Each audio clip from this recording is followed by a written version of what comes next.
what, there's something else in me that I want to create.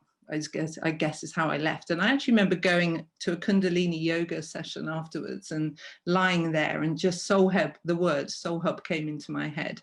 And prior to that, I was, you know, I'd worked in a corporate role with Barclays for 10 years. I remember a day going to the turnstile with my ticket to go to work on, you know, this good old schlap across the Canary Wharf, and I just couldn't put it in. I was just like, I don't want to go in today.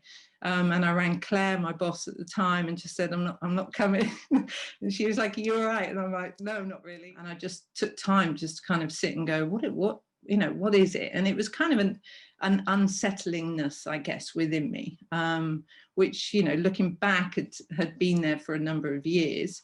And continued for a few more years, but there was kind of a significant moment for me to go, this is not working anymore, and there's a different way that I want to be in the world, and there's something, I don't want to be doing banking, there's something else, but what is it?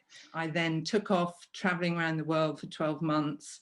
As my mum always said, when you return, the emotions will still be on the tarmac when you get back, so then you'll have to face it. And actually looking for kind of a coach, I ended up, who's one of our first speakers tonight, I ended up going to wizard school. So I found myself with Andrew Wallace, where he kind of went, you're a bit confused. I'm going to call you Carmen@confused.com. Like, how important is intention to you? It's hugely important. I've been saying for many years now, Carmen, as you know, that intention is probably the most underrated power in the universe. And the reason for that is twofold. One is that for me, nothing in the universe exists without intention. So Soulhub doesn't exist without intention. Mozart's Third Piano Concerto doesn't exist without intention. Zoom doesn't exist without intention. Nothing exists without intention. You know, the house you live in, the car you drive, the clothes you wear, nothing exists without intention. And I've been saying that for a long time to some very varied groups, and nobody has disagreed with that. So if that's true, why don't we spend more time reflecting on intention? 5th of December 2019, 6 a.m. I'm warm and snug. Outside, a dark, silent winter morning. The trees in the park opposite my window move in the wind. They are my benchmark for the cold air. I want to stay put. My feelings have a duality about them. Grumpy, yet tenacious. Driven, yet reticent. My mind's at war with itself. I swing my legs out of bed. Think less, do more. A mantra borrowed from a friend. Tenacity and drive are in the lead. Grumpy and reticent get dragged along for the ride. I've committed to an icy dawn dip. What is it that you most deeply and profoundly love? And the emphasis is on deeply and profoundly. So one of the people that I have had the honor of being with in the last few months or weeks of their lives, what have they spoken of? And of course, it's not been their investments or their even much to do often with their work. It's rarely had to do with anything really except people that they have loved. Moments in nature, exquisite moments of tenderness and connection, all things beautiful. So what is it that you most deeply and profoundly love? I think in the end defines sacredness for you. And then you say, that I would never betray.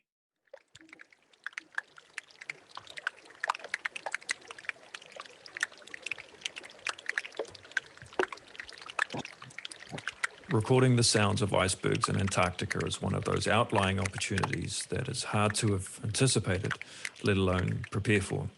And the effect it had on me, I could have not imagined.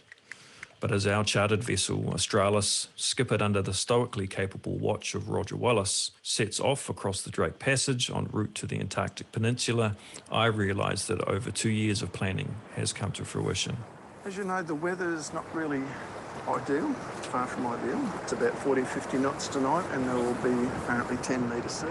Working alongside artist Joseph Michael and realising his vision to bring these natural wonders into an urban environment using state-of-the-art projection mapping has certainly been one of my more unique opportunities.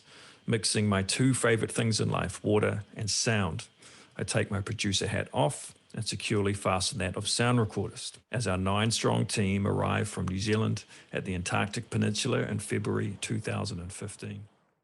The title is Following Fear, and I have been scared of pretty much everything and everyone since I was a kid. And I thought there would be a day where I would stop being scared of everything. And that piece kind of yeah, I'm still waiting. And that piece kind of shows that I have to do it while being scared. It's about standing up there, like on that weekend, and speaking your truth, saying what you need to say, even when your heart is pounding. But then deep down, you know it's the right thing to do, but still doing it anyway. And I feel like that shows up in life in so many ways, and almost in everything. Said to the doctor, I can't, I've got a mountain to climb. And it was at that moment that I suddenly realized that I couldn't accept what the doctors were saying to me. So I went away and I already had heard of a guy, David Hamilton.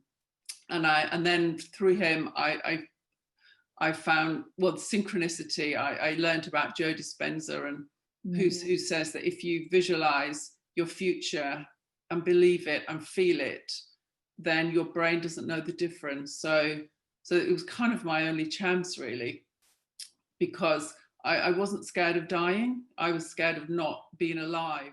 Really, what I fell in love with when I first went to India, it felt like my heart and soul had always meant to be there.